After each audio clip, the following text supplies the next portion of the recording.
Bonjour à tous, aujourd'hui je vous retrouve pour un exercice de probabilité. Il s'agit de l'exercice de la série 1, l'exercice 8. Commençons d'abord par lire l'énoncé. Donc on a un jeu de 52 cartes et puis on va tirer 5 cartes pour un jeu de poker. Les cas possibles donc sont une combinaison de 5 cartes parmi 52, et bien puisque on distribuera des cartes et peu importe dans quel ordre on les aura distribuées, c'est nous-mêmes qui allons choisir dans quel ordre on veut les disposer dans nos mains. Répétons la formule pour les probabilités, c'est la formule K favorable divisé par K possible que nous allons utiliser. Les cas possibles, c'est donc notre combinaison de 5 parmi 52. Alors, qu'est-ce qui se passe pour les cas favorables ? Eh bien ici, il faudra regarder dans chaque question. Une quinte royale, qu'est-ce que c'est ? C'est donc prendre parmi nos cartes, on veut dans une seule famille sur les 4, on veut les cartes, donc As, Roi, Dame, Valet et 10. Ça c'est dans une famille, mais on peut l'avoir dans d'autres familles, on peut l'avoir dans 4 familles au total. Donc ces 5 cartes, il n'y a qu'une seule façon de les avoir, une seule possibilité, par famille. Donc, et combien de familles est-ce qu'on a ? On a 4 familles. Donc, une possibilité fois 4, ça nous donne le nombre de cas favorables. Pour notre probabilité de quinte royale, on a donc 1 fois 4 divisé par nos cas possibles que nous avions tout à l'heure, combinaison de 5 parmi 52. Maintenant, je vous associe bien ce qu'on vient de faire de façon théorique, de façon visuelle avec des cartes, mais après, il va falloir passer à la calculatrice. Est-ce que c'est un grand nombre? Non, c'est un très petit nombre. Passons à la question B. On veut cette fois-ci une quinte flush, c'est-à-dire 5 cartes consécutives mais d'une même famille. Alors, qu'est-ce qu'on va faire? On va laisser 3 familles de côté pour réfléchir sur une seule famille. Prenons les cœurs par exemple. 5 cartes, on peut commencer par le roi, c'est bon, on a 5 cartes. Mais on peut commencer avec la reine, et alors on ajoute une carte à chaque fois qu'on en enlève une. Combien est-ce que vous avez de possibilités d'avoir 5 cartes consécutives? Eh bien, au total, on en a compté 9. Alors, ici, je vous propose par écrit de les lister. C'est-à-dire qu'on peut commencer par le roi, ensuite dame, valet, 10, 9. Ou dame, valet, 10, 9, 8, etc. Donc, à chaque fois, on enlève la première carte et puis on compte les 5 cartes successives.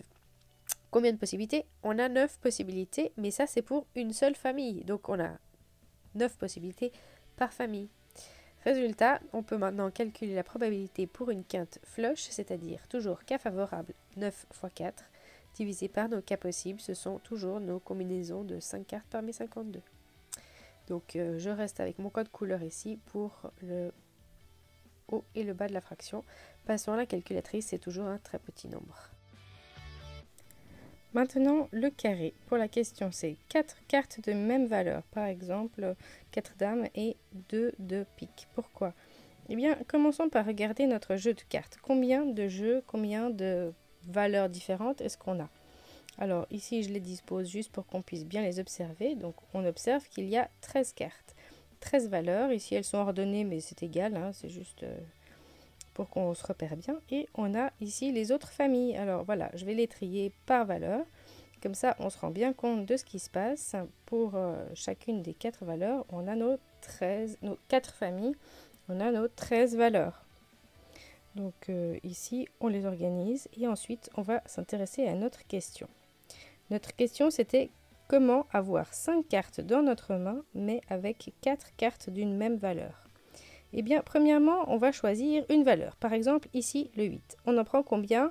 Eh bien, on prend les 4. Et puis après, une autre carte. Et puis, il faut choisir la valeur. Mais il faut aussi choisir dans quelle couleur on la veut. Donc, il va falloir choisir une valeur parmi les 12 restantes et une couleur parmi les 4. Prenons une autre façon de faire, une autre valeur. Et je veux une autre valeur. Et il faut choisir la couleur. On a donc 4 cartes d'une même valeur. Mais on veut toujours avoir 5 cartes dans notre main. Donc, qu'est-ce qui se passe? On a combien de valeurs? Il faut choisir premièrement la valeur. On choisit parmi roi, dame, valet, 10, etc. jusqu'à 2 et puis as. Ça fait 13 choix. Ensuite, on doit choisir parmi 4 couleurs. Eh bien, on en veut combien? Eh bien, on les voudra les 4. Et les 4, ce sont donc cœur, carreau, trèfle, pique.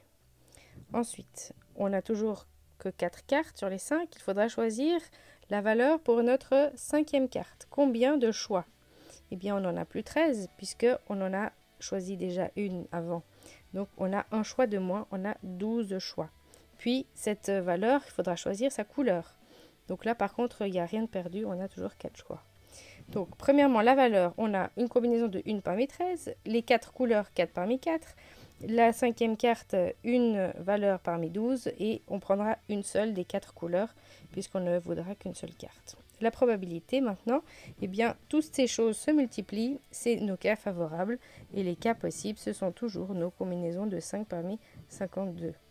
On a donc un petit nombre, mais qui commence à être un petit peu plus grand qu'avant. Je vous laisse vous débrouiller pour les questions suivantes. Je ne vais pas tout faire à votre place. Voici les solutions si vous avez besoin de les voir. Je vous souhaite bon travail et on se retrouve en commentaire ou sur Classroom si vous avez des questions. Bon travail à tous!